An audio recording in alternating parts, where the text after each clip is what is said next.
Tyre front and rear is Johan Zarco, and I'm down here with Hervé Poncharal. Hervé, you just had a last word with Johan there, I think. What words of encouragement did you give him? I'm not going to tell you. This is a secret in between him and me. No, you know, I think for sure it's a great feeling to be in pole position. It's a great feeling to, you know, have done the weekend we've done so far. But, you know, doesn't mean so much to be on pole, especially after such a few laps on the dry. You could see that tires options are almost, you know, from softest to hardest. The two factory guys, Yamaha, are hard rear, full. Olivier Jacques. The grid forms up. 23 riders will contest the 8th round of the MotoGP World Championship at this legendary Assen venue. Red flag has been taken away. Johan Zarco on pole. Zarco got away well, but Marc Marquez got the dream start from the middle of that front row. Surely it will be Marquez that will get the whole shot. Zarco though holds firm, leaves his braking really late. Rossi's up into 3rd place from 4th, running up into 4th as well. Zarco though briefly passed by Marquez on the run down the first corner. The Frenchman leads. Zarco where he wants to be with a softer combination tyres. Good start by Valentino Rossi up into 3rd place. They come into the Struben corner for the first time, and then they explode like a cork out of the bottle down through the Wienslang. Jonas Folger's had a bit of a nightmare. He started from a career best 6 on that second row, but he's been pushed all the way back. Cal Crutchlow's got ahead of him. Folger's lost 3 places back into 9th. Andrea Iannone and Jonas Folger goes running off. That's down out of the Wienslang, so Jonas Folger's start has been a disastrous one here. Andrea Iannone's had a great start. He's up from 16th to 10th. Zarco on that soft front, soft Michelin rear tyre already starts to break away from Marquez and the chasing pack. That was the plan, and that is exactly what has happened. Maverick Viñales trying to make up ground, trying to get past Danny Pedrosa. They really are on the wrong place in the field at the moment. We're half a lap in here at Assen, and Zarco is making a big move at the front. Well, he's got the grip, he's got the advantage at this stage of the race with the soft combination. The key will be, at this pace, how much longer can he run it? Pretty cool conditions out there in Assen, so you think, from what we've seen from him so far this year in the hot weather, he shouldn't have too much troubles keeping that good grip all the way through to the 26 lap finish. Through the chicane for the very first time. They cross the line. What will Zarco's advantage be at the front? Towards Rustenhoek. This is where we saw Jonas Folger run on the previous lap, his teammate having no such problems. Yeah. He's increasing that lead at the front, but I think you've got to be patient, haven't you, if you're in the chasing pack, because you know probably those softer option tyres are going to start degrading before the end of the race. Well, that's what the chasing pack hope. It's down to Johan Zarco's riding style and his tyre management. In Moto2, he was absolutely awesome at tyre management. In MotoGP, that's been one of his real strong assets. Jonas Folger had a shocker from that 6th place on the grid. That runoff at the Rustenhoek dropped him all the way down to last place, 23rd. Valentino Rossi with Danilo Petrucci behind him. Legs go out, and Dovizioso now has Cal Crutchlow right behind him. They must have got past Alvaro Bautista. So quickest man on track last time around was Marc Marquez in 2nd place at 1:35.001. Just about a real good joust for 5th place. I couldn't see Bautista because he'd actually got past Scott Redding, hadn't he? So Marquez just a fraction faster last time around than Johan Zarco.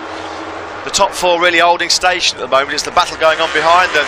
Started from a career best 6 on that second row, but he's been pushed all the way back. Cal Crutchlow's got ahead of him.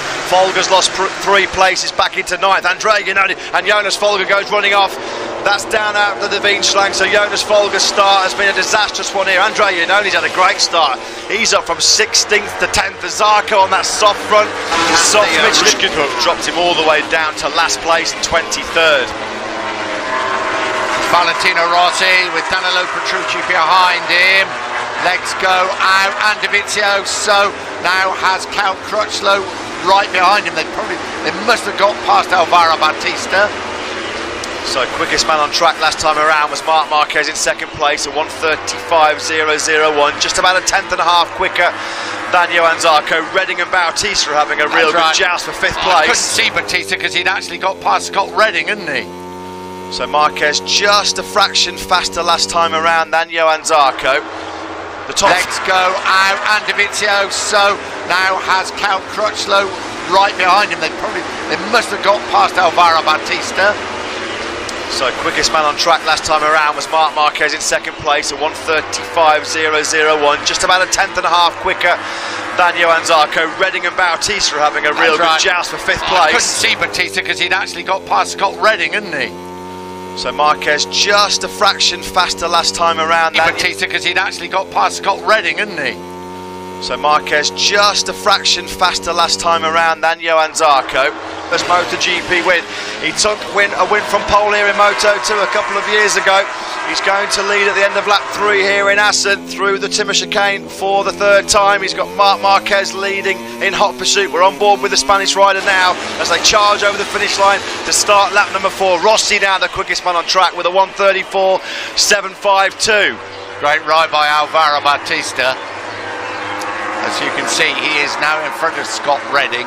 Dovizioso behind them, Crutchlow and Viñales battling on just behind. Miller, Aleix Espargaro, Pedrosa, Baz, Lowe's is your top 15. Yeah, Viñales knew he had to be aggressive at the start of the race, but he's only picked up one spot so far. He's down in 10th place, still the World Championship leader. Andre, you know, he's having a really strong ride. He starts at 16th, but he's just like a cork out of the bottle, down through the beam slang.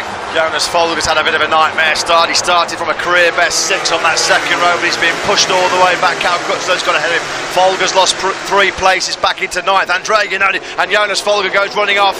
That's down out of the Wienschlang, so Jonas Folger's start has been a disastrous one here. Andre Iannoni's had a great start. He's up from 16th to 10th. Zarco on that soft front, soft Michelin rear Crutchlow, so Iannoni really baring his teeth for the first time this year on that Suzuki, up there in 8th place already for the first time. Oh, was that Marquez? Look at that, he was almost down there, Marquez. Was that big front end slide from the reigning world champion? They are absolutely determined. They're not going to let Zarco break them up at the front, and he's not been able to do it. And the 3 riders behind, I'm just going to say they look comfortable. They are having to ride very, very hard to stay with Zarco, but tyre choice suggests that they are very nicely placed. This is riding with Valentino Rossi. You can see Marc Marquez and Zarco in front of him.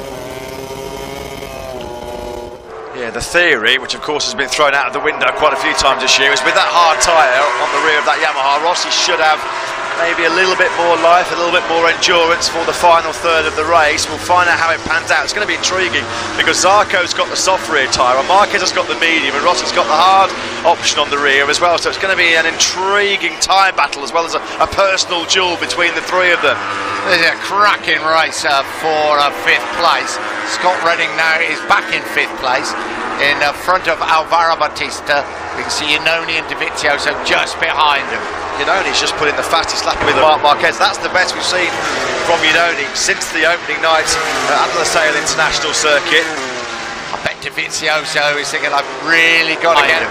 Iannoni's just put in the fastest lap of the race. Credit to him, he's come up for some fierce criticism for some underwhelming performances on that Suzuki. We saw him fight for the podium in Qatar on his Suzuki debut. Dovizioso is thinking, I've really got to get out of this battle. Oh, Iannoni up the inside of Dovizioso. He gave him up. We switch back to Valentino Rossi coming into the S's. Yeah, that is Marc Marquez in front of him. No, they're okay this time around. Remember 2 years ago, they're over the start finish line. There's a long, long way to go yet. 21 laps to go for a 26-lap race. These very much the early stages into the hard-box.